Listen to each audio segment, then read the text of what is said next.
अगर आपकी कोई मन्नत पूरी न हो रही हो या फिर तमाम प्रयासों के बावजूद आपको करियर में सफलता न मिल रही हो या व्यक्तिगत जीवन में परेशानी चल रही हो, मसलन कोई भी दिक्कत हो, तो परेशान होने के बजाय अब की सावन सोमवार का व्रत करके यहाँ बताई गई व्रत कथा का पाठ करें। मान्यता है कि सावन सोमवार के दिन अगर व्रत रखकर इस कथा का पाठ किया जाए तो जातकों की मनचाही मुराद पूरी हो जाती है।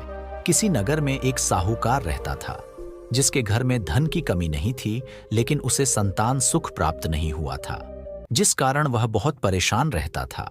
पुत्र प्राप्ति की इच्छा से वह हर सोमवार व्रत भी रखता था और पूरी श्रद्धा के साथ शिव मंदिर जाकर भगवान शिव और पार्वती जी की आराधना करता था। उसकी भक्ति भाव से मां पार्वती प्रसन्न हो गईं और भगवान शिव से उस साहूकार की मनोरथ पूर्ण करने का आग्रह करने लगी।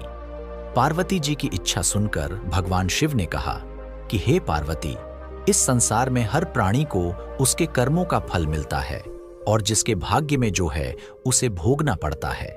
लेकिन पार्वती जी ने साहूकार की भक्ति का मान रखने के लिए उसकी मनोकामना पूर्ण करने के लिए कहा। शिव जी बोले कि हे पार्वती, इस साहूकार के पास पुत्र नहीं है, यह इसी से दुखी रहता है। माता पार्वती कहती हैं कि हे ईश्वर, कृपा करके इसे पुत्र का वरदान दे दीजिए। तब भोलेनाथ ने कहा कि हे पार्वती, साहूकार के भाग्य में पुत्र का योग नहीं है। ऐसे में अगर इसे पुत्र प्राप्ति का वरदान मिल भी गया तो वह केवल 12 वर्ष की आयु तक ही जीवित रहेगा। यह सुनने के बाद भी माता पार्वती ने कहा कि हे प्रभु, आपको इस साहूकार को पुत्र का वर देना ही होगा, अन्यथा भक्त क्यों आपकी सेवा पूजा करेंगे। माता के बार बार कहने से भोलेनाथ ने साहूकार को पुत्र का वरदान दिया, लेकिन यह भी कहा कि वह केवल 12 वर्ष तक ही जीवित रहेगा।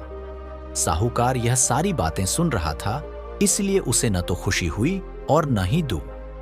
वह पहले की ही तरह भोलेनाथ की पूजा अर्चना करता रहा। उधर सेठानी गर्भवती हुई और 9वें महीने उसे सुंदर से बालक की प्राप्ति हुई।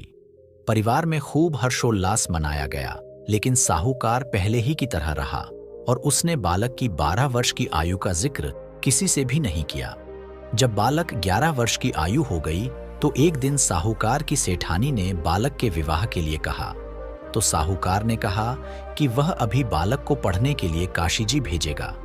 इसके बाद उसने बालक के मामा जी को बुलाया और कहा कि इसे काशी पढ़ने के लिए ले जाओ और रास्ते में जिस भी स्थान पर रुकना वहां यज्ञ करते और ब्राह्मणों को भोजन कराते हुए आगे बढ़ना। उन्होंने भी इसी तरह करते हुए जा रहे थे कि रास्ते में एक राजकुमारी का विवाह था। जिससे उसका विवाह होना था वह एक आंख से काना था।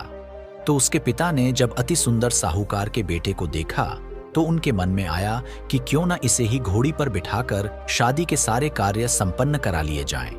तो उन्होंने मामा से बात की और कहा कि इसके बदले में वह अथाह धन देंगे, तो वह भी राजी हो गए। इसके बाद साहूकार का बेटा विवाह की बेदी पर बैठा और जब विवाह कार्य संपन्न हो गए तो जाने से पहले उसने राजकुमारी की चुंदरी के पल्ले पर लिखा कि तेरा विवाह तो मेरे साथ हुआ, लेकिन जिस राजकुमार के साथ भेजेंगे वह तो एक आंख का काना है। इसके बाद वह अपने मामा के साथ काशी के लिए चला गया। उधर जब राजकुमार ने अपनी चुनरी पर यह लिखा हुआ पाया तो उसने राजकुमार के साथ जाने से मना कर दिया। तो राजा ने भी अपनी पुत्री को बारात के साथ विदा नहीं किया। बारात वापस लौट गई। उधर मामा और भांजे काशी जी पहुंच गए थे। एक दिन जब मामा ने यज्ञ रचा रखा था और भांजा बहुत देर तक बाहर नहीं आया तो मामा ने अंदर जाकर देखा तो भांजे के प्राण निकल चुके थे।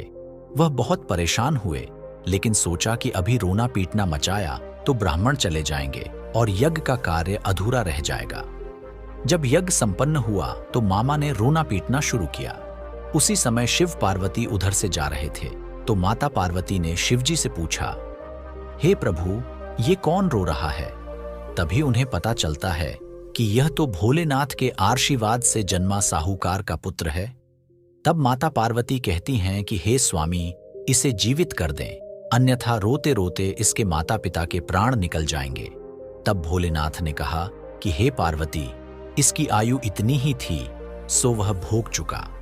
लेकिन मां के बार बार आग्रह करने पर भोलेनाथ ने उसे जीवित कर दिया।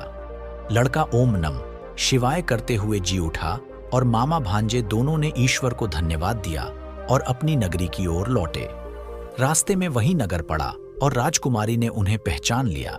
तब राजा ने राजकुमारी को साहूकार के बेटे के साथ बहुत सारे धन धान्य के साथ विदा किया। उधर साहूकार और उसकी पत्नी छत पर बैठे थे। उन्होंने यह प्रण कर रखा था कि यदि उनका पुत्र सकुशल न लौटा तो वह छत से कूदकर अपने प्राण त्याग देंगे। तभी लड़के के मामा ने आकर साहूकार के बेटे और बहू के आने का समाचार सुनाया, लेकिन वे नहीं माने तो मामा ने शपथ पूर्वक कहा। तब तो दोनों को विश्वास हो गया और दोनों ने अपने बेटे बहू का स्वागत किया। उसी रात साहूकार को स्वप्न ने शिवजी ने दर्शन दिया और कहा कि मैं तेरे सोमवार के व्रत करने और व्रत कथा सुनने से प्रसन्न होकर तेरे पुत्र को लंबी आयु प्रदान कर रहा हूं। इसी प्रकार जो कोई सोमवार व्रत करता है, इस कथा को पढ़ेगा या सुनेगा, उसके समस्त दुख दूर हो जाएंगे और मनोवांछित सभी कामनाओं की पूर्ति होगी।